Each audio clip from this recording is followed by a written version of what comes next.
I made so many mistakes in Stardew Valley so that you don't have to. This is what I've learned from my mistakes. Hopefully your playthrough goes better than mine. Alrighty, let's get started.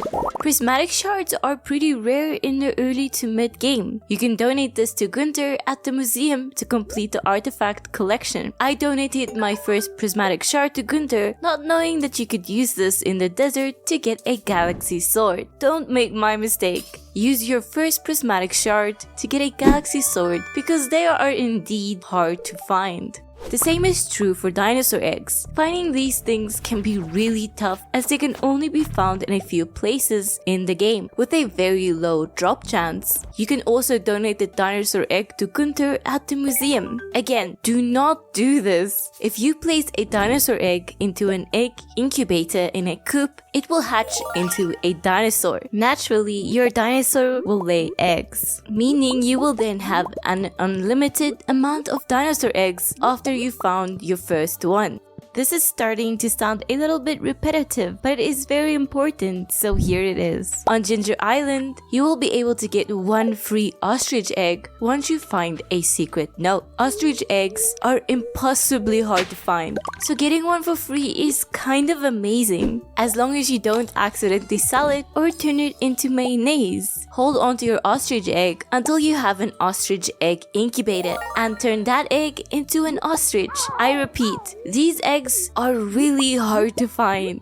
This is kind of embarrassing, but this did happen to me on one of my earlier playthroughs. After you have upgraded your house at least once, you will get access to a kitchen. In this kitchen, you can cook all kinds of dishes. All you need to do is use the stove. The ingredients in the fridge will automatically be considered and be used in the dish. But the ingredients in your inventory will also be considered and used. So if you had a legendary fish in your inventory or in your fridge, these will be used when cooking the dish. Imagine making some sashimi that sells for 75 gold using a legendary fish that is worth 11,000 gold. Be careful when cooking. Rather just place your legendary fish in a fish tank. Okay, this is a simple one, but when you're just starting out in the game, this can really happen to anyone. Each season is only 28 days long, and each season has a specific list of crops that can grow in that season. Make sure to pay close attention to that day that you plant crops and how long they take to fully mature. If you accidentally plant a bunch of cauliflower seeds on the 21st of spring, they will all die on the 1st of summer. After finding 100 golden walnuts, you will get access to Mr. Key's walnut room, where you can buy some great things like galaxy souls. Each galaxy soul costs 40 key gems and will take you quite a while to buy 3 of them. Don't buy galaxy souls from Mr. Key. There is a much easier way to get galaxy souls. On the last day of any season, you can trade 10 radioactive bars for a galaxy soul at the island trader. This is much easier than grinding quests until you have 120 key gems.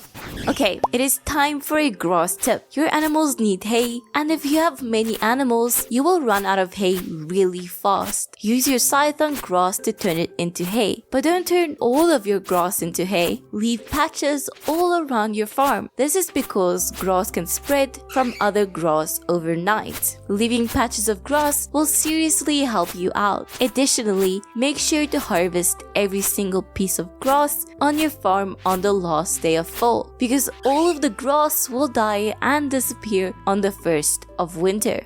Here is a simple one. You can use the X key to interact with dialogue faster. This is pretty helpful when you want to buy a ton of Joja Cola for some reason. There are many great buildings in Stardew Valley, but the mill is not one of them. The mill will allow you to turn unmilled rice into regular rice, beets into sugar, and wheat into flour. All of these things don't really sell for much, and they won't even save you that much money compared to just buying them from Pierre. In your first year, Robin will sell wood and stone at an incredibly reduced price. She will sell wood for 10 gold each and stone for 20 gold each. Once you have reached your second year, she will then sell wood for 50 gold and stone for 100 gold. Take advantage of these first year discounts. Buy as much as you can while it is cheap. This is also true at Clint the blacksmith. In the first year, coal will cost 150 gold, and in the second year, it will cost 250 gold. We always need coal, and grinding for it is tedious. Buy coal in your first year. You will not regret it. Fishing in the early game is a great source of gold, but your inventory space is so incredibly small. You might often see yourself having to make hard decisions, like choosing which fish to throw into the bin or eat because you are completely out of inventory space. This is where chests come in. Place some chests in your favorite fishing spots. This will allow you to catch more fish without having to throw some away. Do this as early as possible for the best results.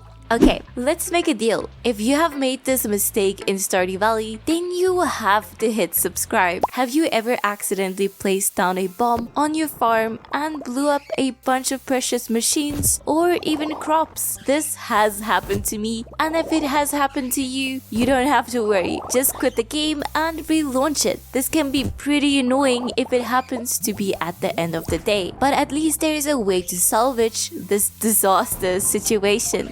Giant crops are not only for maximizing your crop yield, they also look pretty nice, and you may have some decorative giant crops on your farm. Be careful with your giant crops. An iridium axe can easily destroy a giant crop in one hit. It happened to me while I was replacing flooring around my farm. I was so sad because I was decorating my farm for the entire day, but I had to reset anyway.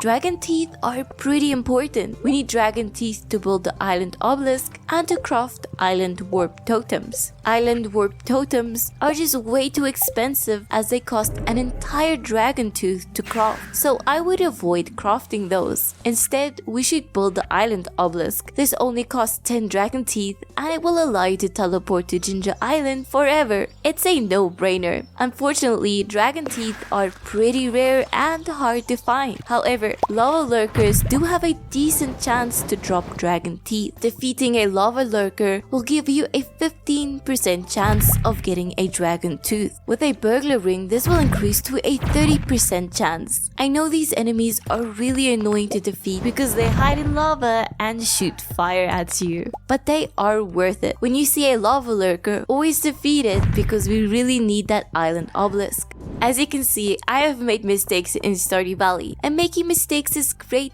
because that is the best way to learn. If you have made any mistakes that we could learn from, please drop them in the comments below. But for now, I will see you in the next video.